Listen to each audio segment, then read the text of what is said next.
Hablando, y este es el punto de entrada del acamprosate, que básicamente el acamprosate va a receptores NMDA muy relacionados con el glutamato, muy relacionados cuando una persona, esto es una terminología que se llama síndrome de abstinencia casi como retardado, pacientes que después de 6 meses de recuperación describen síntomas todavía después de 1 año. Hey doctor, yo no puedo dormir bien, me siento irritable todavía, hay como una ansiedad y una cosa como de querer hacer algo por no sé qué. Ahí es cuando el acamprosate ayuda mucho. Nuevamente, yo puedo aquí quedarme horas hablando de esto, pero quiero resumirles la historia. El gran pero de esta medicación han sido 2, que esta medicación viene en 333 miligramos por tableta. Usted se debe tomar 2 tabletas 3 veces al día, o sea 6 tabletas al día, un gran problema. Y lo segundo que vamos a ver así, a nivel de estudios, cuando esta medicación salió, el primer estudio fue hecho en Europa con unos resultados muy positivos como herramienta de ayuda en los síndromes de alcoholismo. Se hizo el mismo estudio en Estados Unidos y los resultados no fueron similares y casi fueron iguales al resultado placebo. Luego se reevaluaron y, para resumir la historia, en los Estados Unidos la población fue muy diversa. Cuando homogenizaron la población, los resultados fueron tan similares como en la Comunidad Europea. Esto es básicamente el estudio. Voy a tratar de avanzar y no dar pues detalles, pero aquí vemos cómo en el periodo de seguimiento hay un porcentaje de pacientes con abstinencia después de la 48ª semana. Por último, en el tratamiento del alcohol está el disulfiram o el antabuse, que es una herramienta supremamente barata, pero que básicamente trabaja como una medicación aversiva, pues, o queriendo decir, si tomas te enfermas. Entonces la gente no toma porque saben que así se echa una locioncita, comen algo con licor, un vinito, y les da toda una reacción, una cadena de vómito, tienen un episodio de ponerse colorados, es una sensación muy maluca. Pero básicamente el disulfiram lo que hace es inhibir el acetaldehído deshidrogenasa, esta enzima, entonces empieza a acumular el acetaldehído del etanol y por eso causa todo este problema. Nuevamente, es una medicación útil, viene en 250 miligramos, es barata y hay que monitorear las enzimas hepáticas. Hay que tener cuidado cuando una persona sufre de problemas cardiovasculares, porque si se da esta reacción que les explicaba puede desencadenar un problema a nivel cardiovascular, o en pacientes psicóticos puede desencadenar una recaída en el... Los estudios que se hicieron grandes del disulfiram o antabuse fueron en el sistema de veteranos, en la administración de veteranos, y básicamente miren a grosso modo, en este azul profundo de 250 miligramos, miren cuando realmente tomaban la medicación, el efecto de permanecer abstemios, el porcentaje, perdón, 250. Miren cuando se incrementaba la dosis a 1 miligramo, casi de 50. Y miren que el placebo era muy similar a la dosis de 250. O sea, desde que usted sabe que de pronto lo que le están dando le puede causar un problema, sea placebo o no placebo, le va a causar cierta restricción en tomar. Usted puede mezclar medicaciones, nuevamente herramientas farmacológicas, naltrexona, acamprosate, usted los puede mezclar. Y nuevamente, otro estudio donde se mezclaron estas 2 medicaciones, la combinación, y muestra un resultado muy favorable cuando en estas 2 medicaciones se combinan para buscar abstinencia dentro de un pool de pacientes, más o menos del 55% en ese caso. Yo sé que estoy hablando mucho y hay muchas cosas de qué hablar, pero ya les hablé de la metadona, aquí la hay que saberla utilizar, hay que crear un programa que monitoree bien, que identifique quién es un buen candidato para la metadona. No todo el mundo es un buen candidato para la metadona. Cuando hay un paciente que viene al hospital, y creo que muchos de ustedes lo hacen, es ¿qué vamos a hacer con el síndrome de abstinencia? Entonces, si no hay metadona en el hospital, hay otra alternativa que no la menciono aquí, que es muy útil, que es con clonidina, 0.1 miligramos 3 veces al día. Esto en el departamento de hospitalización si usted no tiene acceso a metadona, porque normalmente con la metadona usted va a hacer, digamos, 10 miligramos de metadona para hacer una detoxificación, o 20 máximo, y de ahí tiene que empezar a bajar. Si el paciente lo va a detoxificar, si no tiene recursos para metadona en su hospital, la detoxificación la puede hacer con clonidina, 0.1 miligramos 3 veces al día durante 4 días, sumado a medicaciones que alivien los malestares, llámese vómito, diarrea, dolor de cabeza, insomnio. No es una panacea, pero es muy útil. Y en Estados Unidos yo la uso mucho cuando no hay certeza de usar la metadona, cuando es muy complicado usarla, se va uno por la clonidina para la detoxificación. Ahora, para resumir la historia, ya les expliqué lo de la metadona, de cómo se debe utilizar en el contexto clínico y un poquito de la buprenorfina, que yo sé que aquí todavía no la hay, pero debe ser importante conocerla.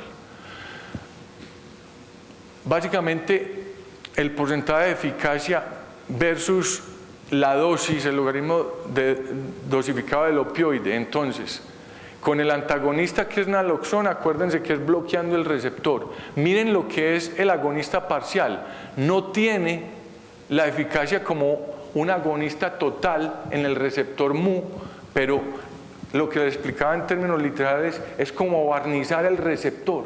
Entonces, al usted barnizar ese receptor, hay una ayuda inmensa para... Tabaquismo. Nosotros hablamos de tabaquismo todo el día, es una epidemia, pero saberla tratar es muy difícil. Y mucha gente ni tiene el tiempo ni sabe qué hacer.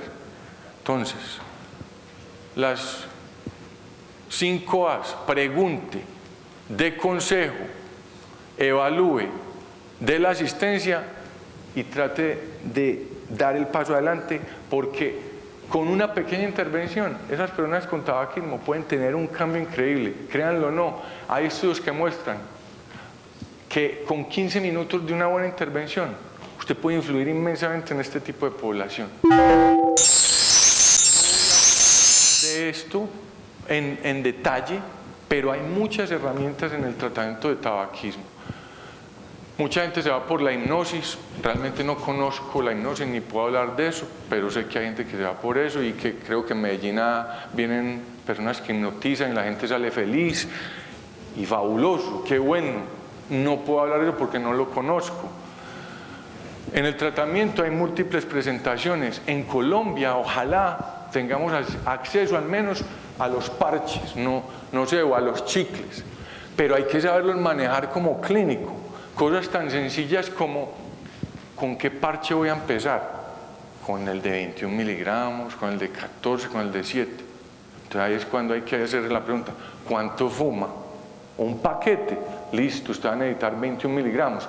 Porque, ay no doctor, tan grande esa dosis, si le da el de 14 no va a cubrir bien los receptores nicotínicos. Entonces hay que saber prescribir los parches. Hay que saber, cuando yo recomiendo la goma de mascar, qué le voy a decir al paciente, porque si usted tiene la goma de mascar y se toma una Coca-Cola o toma café como nosotros que tomamos para ir 10 tazas al día, el efecto de esa goma, perdido.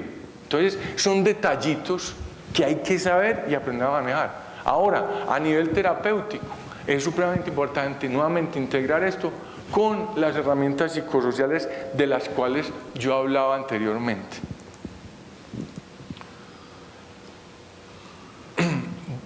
Brevemente, saben que el bupropión o el Butrin, que es la parte farmacéutica, es muy efectivo en el tratamiento para el tabaquismo.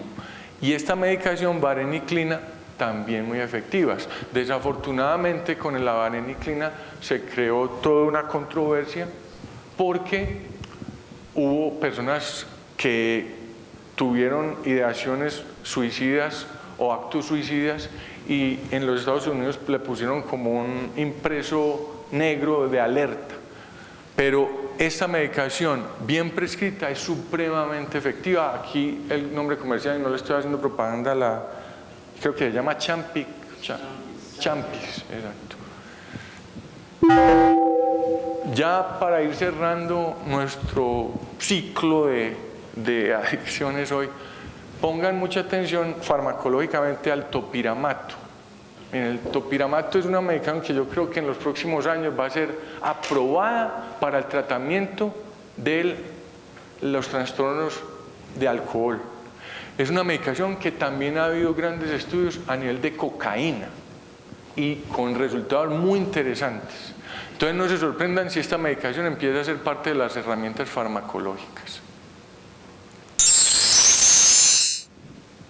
Como conclusiones, yo ahí estoy dando conclusiones que con el transcurrir del diálogo he querido como traer a la discusión.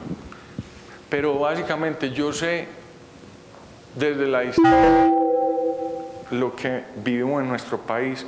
Sé que hoy por hoy estamos esperando una paz que todos nos preguntamos qué va a pasar con ella. Pero como hoy alguien lo decía, no va a haber paz si no hay salud. No va a haber paz si cada uno de nosotros no estamos listos a atender la población que debemos atender en nuestro contexto real. Aquí no estamos en Estados Unidos, yo no vivo aquí, pero yo no me he desligado del contexto de mi país al cual quiero y deseo lo mejor. Pero si nosotros, cada uno de nosotros, no se pone pilas con lo que debemos hacer, con los problemas que tenemos enfrente y abordamos otros problemas que son muy importantes, pero antes que los problemas reales, vamos a perder una gran oportunidad de hacer lo que todos queremos. Así que ojalá el estigma que existe en las adicciones, el estigma que está a nivel institucional de hablar de esto, el estigma y la pena que existe de que si yo, Ricardo Restrepo, tengo un problema con drogas o alcohol, o mi compañero o mi estudiante tienen problemas y la gente le da físico terror de hablar de este tema, que lo pongamos en la discusión, porque son temas que estoy seguro que alrededor de nosotros existen y que no le estamos poniendo atención. Así que pues creo que quedan muchas cosas por discutir, por hablar, pero sé que esto es un inicio de la discusión y esperemos en un futuro poder compartir mucho más. Muchas gracias.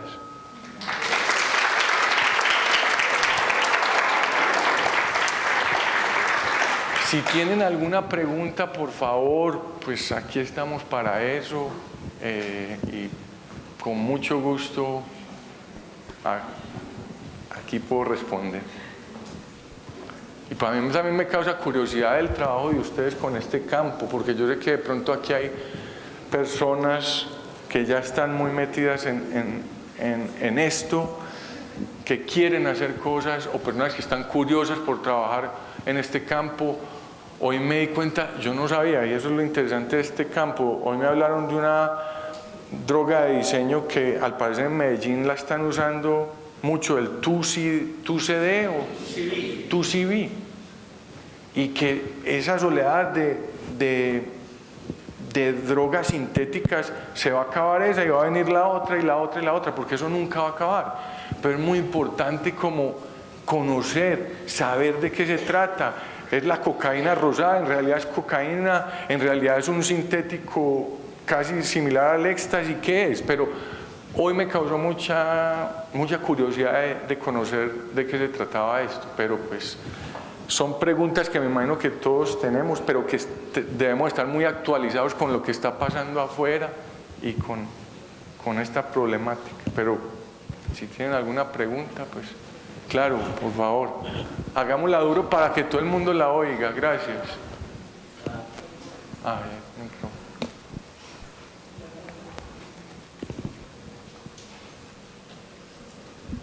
Buenos días, doctor Ricardo. Soy Ramón Eduardo Lopera, médico psiquiatra y trabajo un poco con el tema de adicciones. Gracias por estar aquí, por compartirnos su experiencia y quisiera preguntarle ustedes o usted en su experiencia, ¿qué piensa de la estimulación cerebral profunda para pacientes con adicciones al alcohol, a la marihuana, principalmente a eso? Sí, a ver, yo creo que como en todo campo, siempre tenemos que estar abiertos a escuchar y mi opinión al respecto es que tenemos que esperar. Antes de lanzarnos a ese campo y que sea nuestra primera herramienta, puede ser una de las herramientas, pero no debe ser la primera. Ese es mi concepto.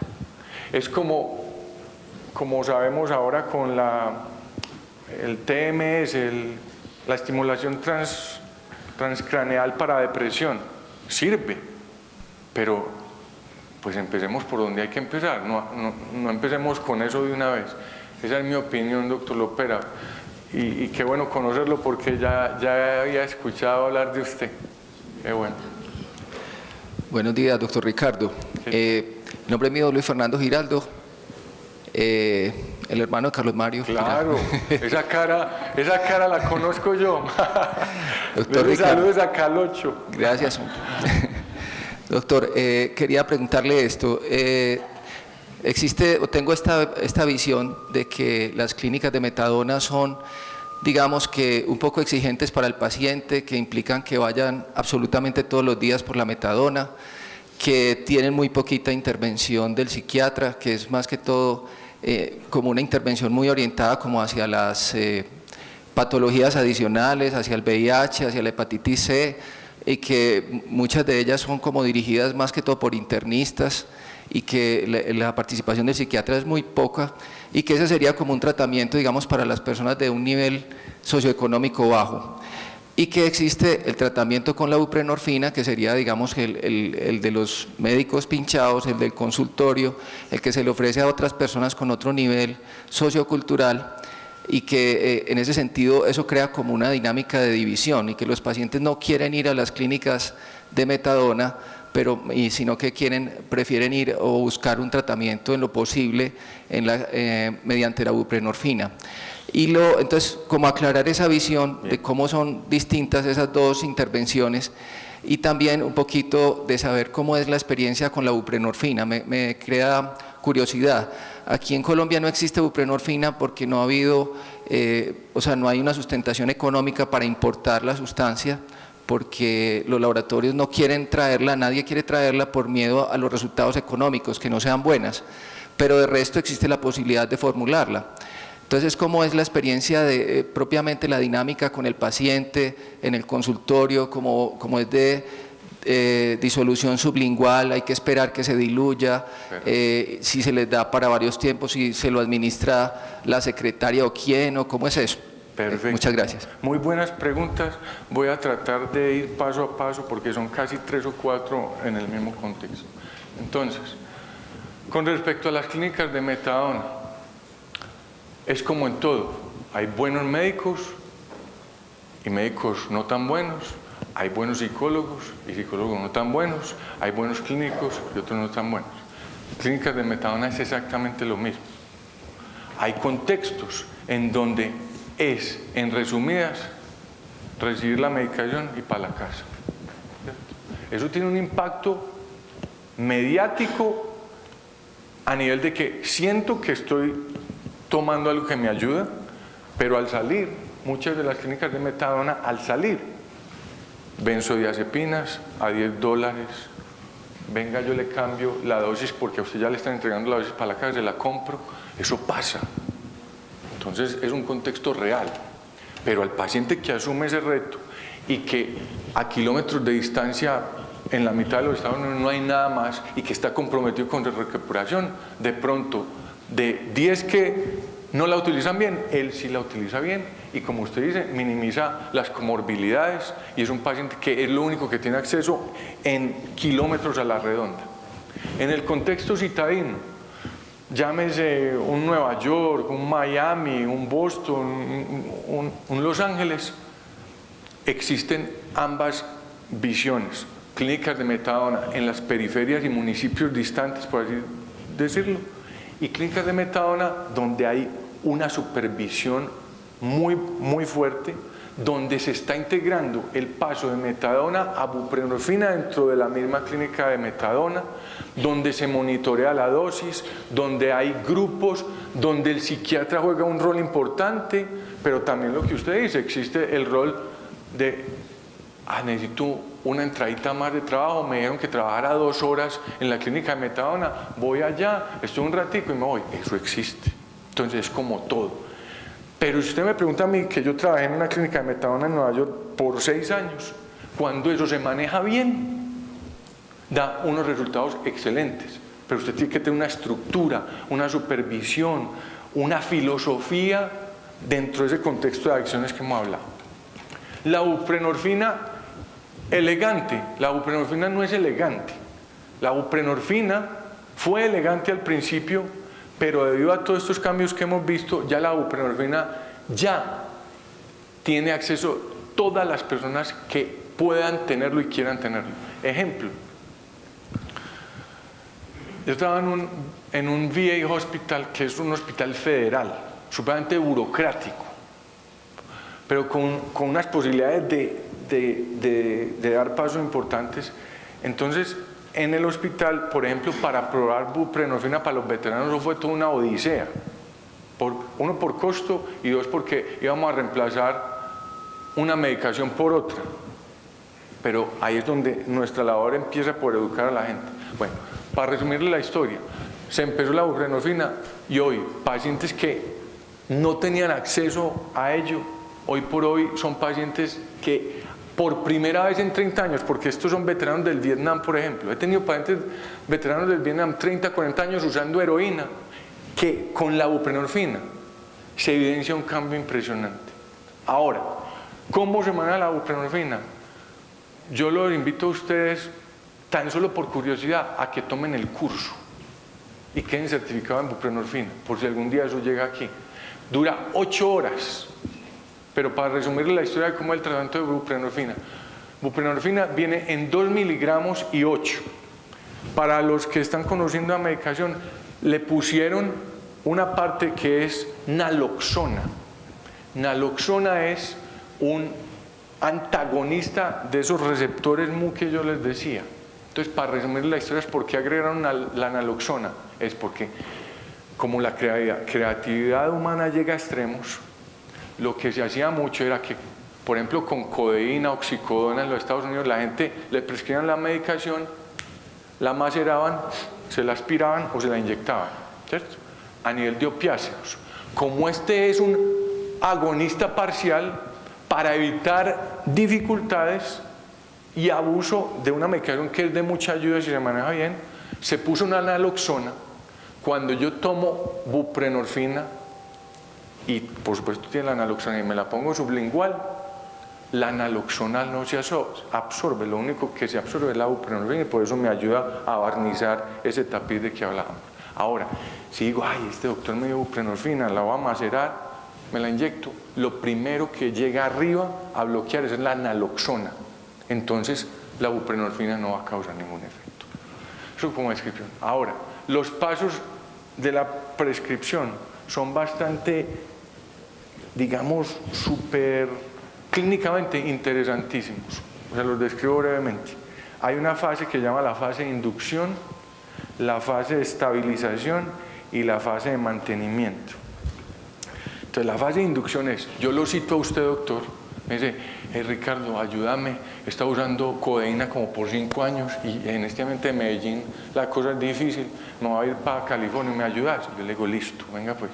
Usted llega, entonces yo le digo, llegaste al hotel, no me va a tomar nada de codeína por al menos 16 horas, pero me va a dar el síndrome de abstinencia. Y yo, es que eso es lo que quiero, que me llegues en abstinencia. Entonces usted me llega en abstinencia con una escala que se llama CAOS, como WACA en inglés, Clinical Opioid Withdrawal Scale.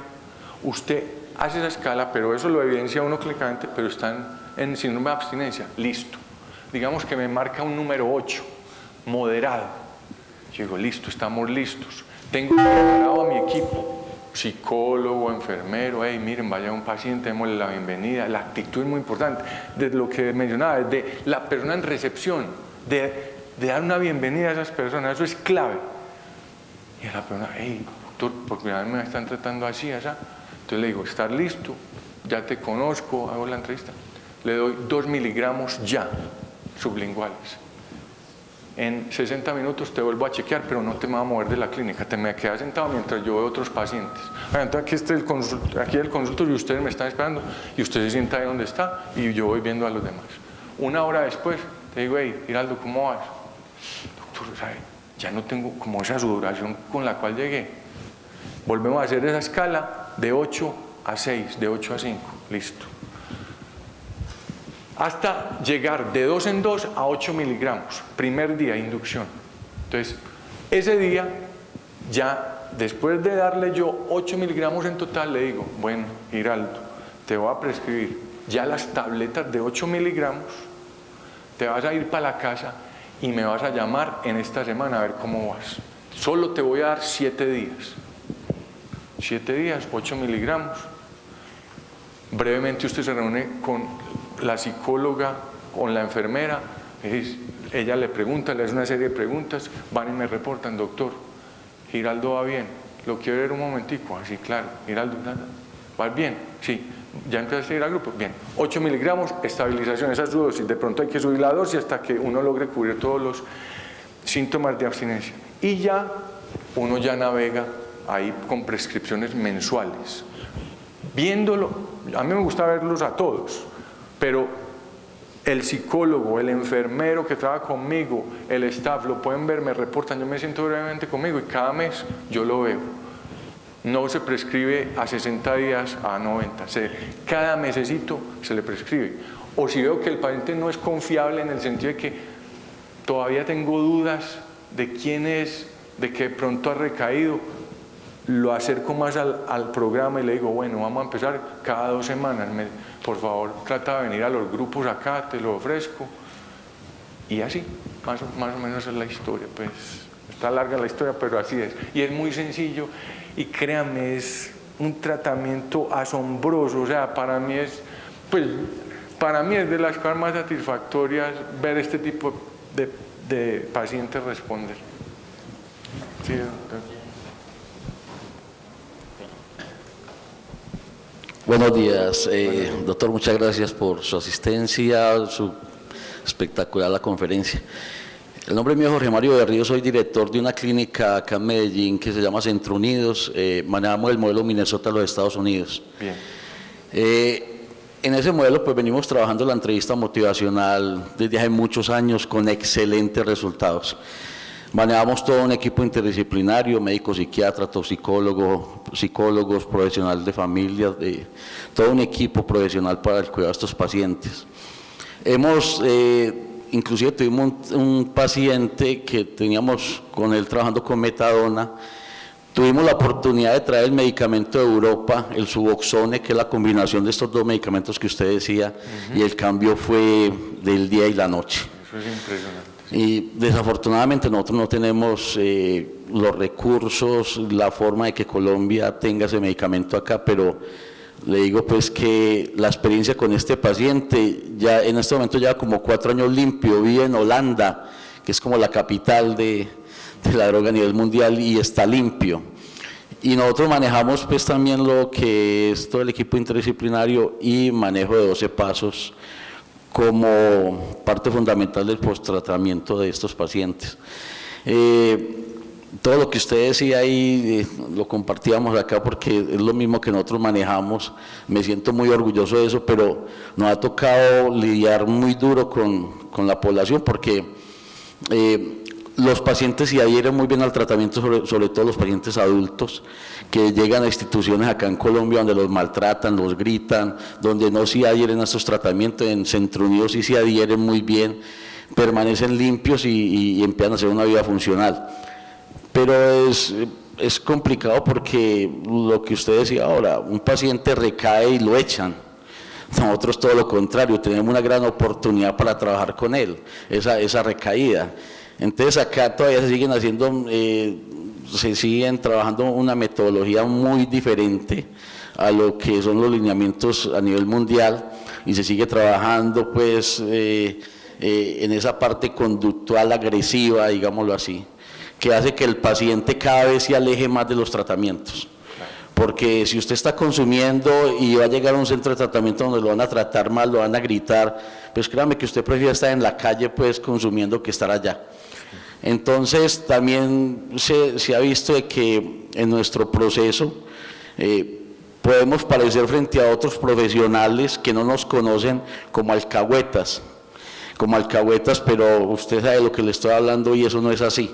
Es acercarse al paciente, entenderlo, ponerse en los zapatos de ellos y tener una oportunidad de trabajo con ellos muy importante y lograr lo que nosotros logramos hoy en día, que son unos porcentajes de recuperación que nosotros mismos nos asustamos. Cada vez que citamos a pacientes y hacemos encuestas sobre cómo va su proceso post-tratamiento, nosotros como profesionales somos los más sorprendidos. Inclusive yo le digo a mis profesionales, vean, no tomen el resultado inmediato, porque muchos de ellos tienen reservas y salen a la calle a hacer que las reservas sean lo que ellos han soñado pues, o tienen en su imaginario, que es que pueden controlar el trago o pueden controlar un pase de cocaína, y después de una recaída ven que no es así.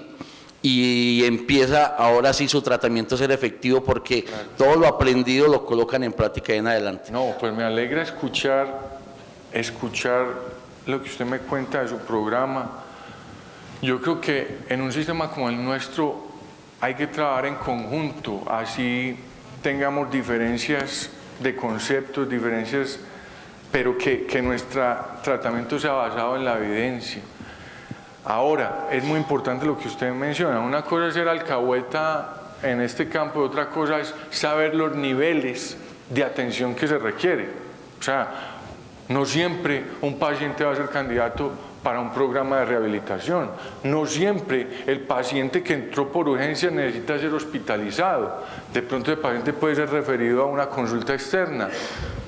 Entonces, es de crear como unos pasos y saber con qué se cuenta en el entorno, porque seguro con todo eso se pueden identificar dónde hay unas necesidades grandes. Por ejemplo, usted me habla de que buprenorfina no tenemos acceso a él, pero tarde que temprano, llámese porque los precios van a bajar, porque hay una presión del mismo medio a eso, va a existir y hay que saberla aprender a usar, como muchas otras medicaciones que se han demorado en llegar a nuestro país. Pero en ese aspecto, ahí es cuando yo cuestiono cosas. En el artículo de hoy yo veo que hay la posibilidad de abrir clínicas donde van a hacer lo que se hace en Canadá o en otros países europeos, que la gente va y se inyecta su heroína en una cabina, van a dar jeringas y agujas, y eso es un proyecto bastante delicado, que eso no es solo ponerlo en el papel, usted tiene que saber hacer eso. Entonces, si a nivel estatal son capaces, porque eso es un riesgo grande, a mí me alegra porque es un riesgo de reducción del daño, y eso en Estados Unidos, por ejemplo, abrir ese tipo de programas, eso nunca se va a ver, porque es una sociedad muy puritana, pero que eso está empezando a hacerlo aquí fabuloso. ¿Cómo lo van a hacer? Ahí es donde viene el problema. Pero si son capaces de arriesgar tanto ese lado, ahí es donde yo digo, pero ¿por qué el acceso a fármacos no está ahí? Y dejo esa pregunta, pero debería haber eso, debería existir. Sí, gracias, doctor. La inquietud, mi nombre es Olga Juliet, yo soy psicóloga, trabajo también en el programa de mantenimiento de metadona. Nosotros encontramos en el hospital una respuesta muy positiva con la metadona. Los muchachos obviamente dejan el consumo de la heroína, pero vemos masivamente cómo se va generando un consumo en esas otras sustancias, casi siempre en cocaína, y quería saber de pronto en la experiencia que ustedes tienen, Claro. ¿qué estrategias son útiles o que podríamos nosotros también ir generando? Porque nosotros, yo creo que el componente psicosocial ha tenido un énfasis grande en el programa, pero sigue siendo significativo, por ejemplo, el que no se cuente con la medicación, la dificultad que se tiene muchas veces para que les autoricen los medicamentos. Todo esto entonces a veces nos genera ciertas barreras, como usted lo mencionaba, que nos cuente un poco o que pudiéramos generar en este espacio qué estrategias han ayudado para esas otras adicciones, que esa dependencia tan fuerte a la cocaína, a la marihuana, a la benzodiazepinas, por ejemplo. Muchas gracias. No, gracias por su pregunta, eso es muy interesante. Usted está viendo lo que también se vive allá en Estados Unidos, es el opiáceo ya pasa en segundo plano y varias personas van a otros lugares, en términos, a otros espacios de uso, llámese cocaína, llámese benzodiazepinas. Cuando a nivel programa de metadona, uno ve metadona con benzodiazepinas, y eso seguro lo están viendo ustedes, ahí hay que hacer un alto en el camino inmediato, porque ese es el mayor riesgo de mortalidad en este momento. La combinación de metadona con benzodiazepinas, a nivel de metadona digo yo, cuando una persona tiene graves problemas con esa combinación. Entonces en el programa metadona es muy importante desde el inicio crear al menos ciertos parámetros de entendimiento con la persona y decirle, mira, vamos a empezar a trabajar, pero vamos a revisar este acuerdo. Yo lo llamo acuerdo más que contrato, acuerdo. Y ojalá ustedes tengan eso en un formato escrito. Y si no, los invito a que hagan eso. Porque si la entrada hay una perspectiva de un acuerdo, así no se cumpla el acuerdo, pero cuando no se cumple, ahí es cuando hay que hacer el llamado. Entonces le doy el ejemplo de metadona con benzodiazepinas, que eso debe estar bastante formalizado, y no porque en Estados Unidos se haga eso, sino porque es sano hacerlo, en el contexto de la relación médico-paciente y en ese aspecto. Ahora, con el otro uso de otras sustancias, ahí vienen varios contextos que quizás yo no conozco. Usted me dice acceso a la medicación, transporte, llegada a recibir la medicación, que llegó tarde, pues por decir algo, ejemplos. En el programa que yo trabajaba estaba abierto de 8 a 1 y el resto del tiempo yo trabajaba en consulta externa. A la 1, el que no llegó a recibir la dosis, se la perdió. Tiene que esperar hasta el próximo día. No lo llaman a una, oiga, doctor Restrepo, 4 de la tarde y que venga, que llegó tal y tal y que necesita la medicación. No. ¿A qué lleva eso? Es un poquito llevando a la estructura y al cumplimiento, pero en el contexto cultural y la realidad nuestra, no es que digo que eso se deba implementar, pero es importante tratar no de ser totalmente flexibles, pero tampoco totalmente cerrados, sino en mi realidad, en mi contexto, a ver, ¿qué es lógico que yo cree en este programa en términos de acuerdos? La benzodiazepina creo que debe ir incluida en ese acuerdo. Que si viene mi abuelita y mi mamá, ellas pueden recibir la medicación y me la llevan a la casa. Depende, pero aclarar eso. No se le debe dar eso a otras personas, se le debe dar al paciente. Que si tuve un accidente y no pude venir, ¿qué se hace? O sea, aquí nos podemos quedar evaluando múltiples circunstancias, pero donde yo diría que es importante que ustedes, dentro de la experiencia, miren dónde es importante crear ciertos, digamos, protocolos de intervención. Con cocaína, pues muy triste ver que la persona está en cocaína y en uso de cocaína, pero ahí es cuando nuestra capacidad como terapistas, como personas que podemos crear grupos, como sabemos que hay personas que se van a demorar, eso no quiere decir que tengamos que parar el tratamiento.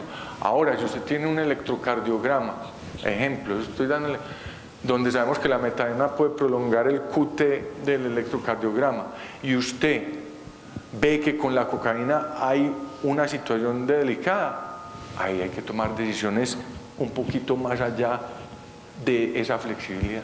Entonces yo no le estoy dando una respuesta absoluta con su pregunta, lo que le estoy tratando es de pronto de crear cierta estructura que sé que la tienen, pero cierta estructura basada en nuestra realidad y cierta estructura de que haya cierta contención a esas flexibilidades que hay veces no se pueden admitir. O sea, pues anécdotas. En mi vida de médico adiccionólogo me ha tocado, por así decirlo, decirle no a 2 personas en el contexto clínico. ¿Por qué? Porque uno fue por amenaza de muerte, que seguro muchos de nosotros ha vivido, pero amenaza de muerte por no prescribir benzodiazepinas cuando había un paciente en metadona, y una furia, y ahí ve usted totalmente un trastorno de personalidad, y se tuvo que decir no más. Y en otro contexto es decir no, por ejemplo, a un paciente que estaba en metadona, pero fue hospitalizado ya con una hepatotoxicidad tremenda, con un daño a nivel hepático tremendo. Entonces son situaciones delicadas, pero eso es más o menos, espero haber respondido más o menos a su pregunta. Bueno, buenos días. Hola. Mi nombre es Renata Rodríguez, yo soy publicista especializada en adicciones, también muy contenta pues de estar acá presente, y me llamaba mucho la atención la parte de las barreras sociales de las cuales hablabas, que es prácticamente pues como el objetivo de mi labor pues y de vida que tengo pues en el momento, ¿cierto?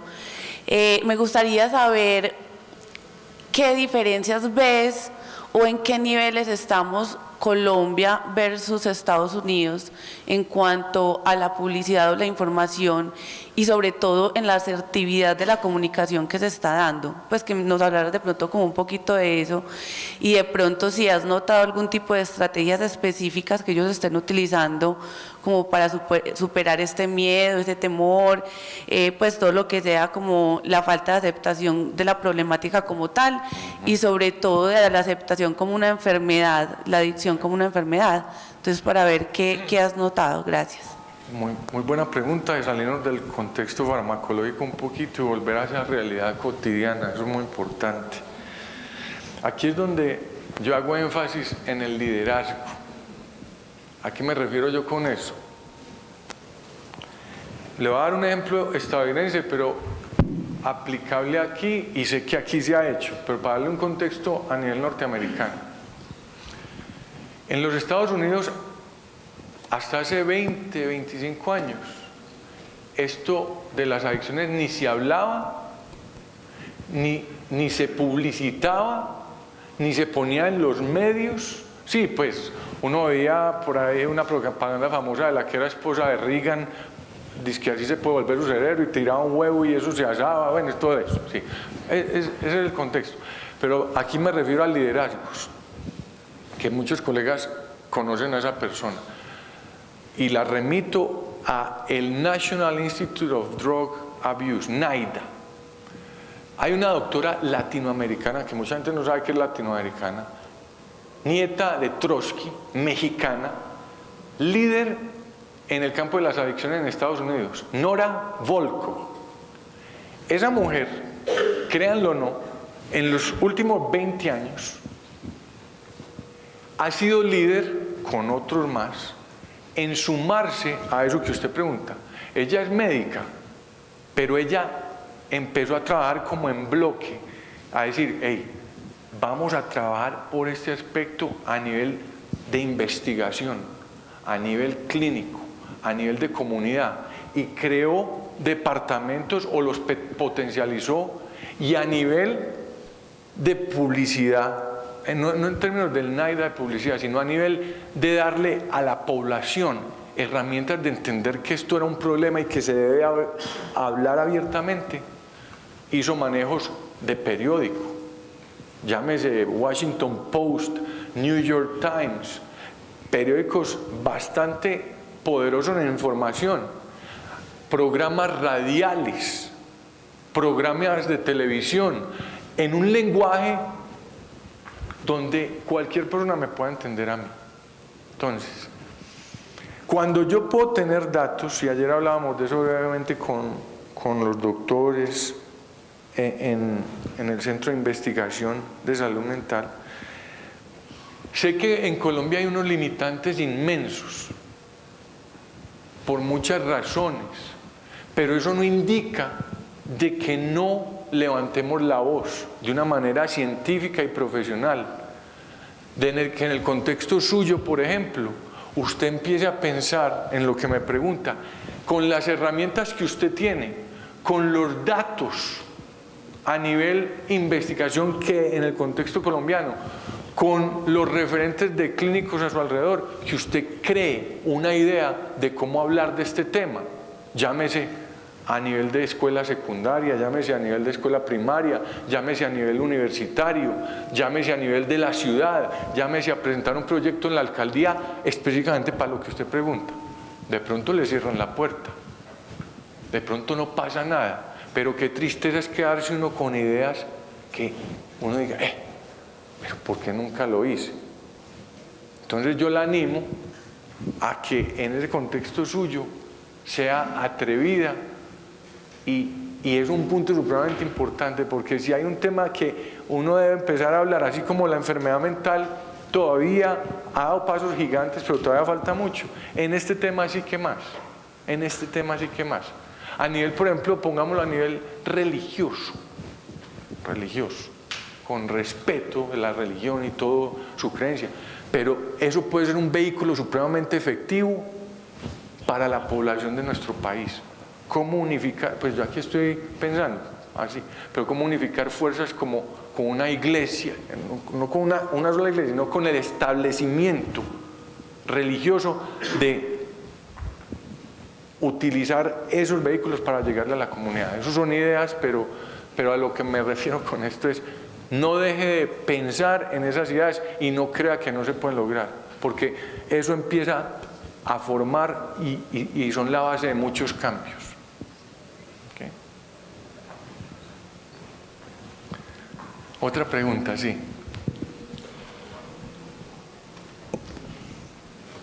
Ricardo, yo te quería preguntar, ¿qué otras intervenciones psicosociales conoces que se estén trabajando donde tú estás o en Estados Unidos, diferentes a la terapia cognitivo-comportamental? Absolutamente. Véame, algo que yo he pensado, lo que pasa es que como uno, el de la distancia no sabe, pero yo, por ejemplo, me pregunto si aquí un programa que yo aplico que es de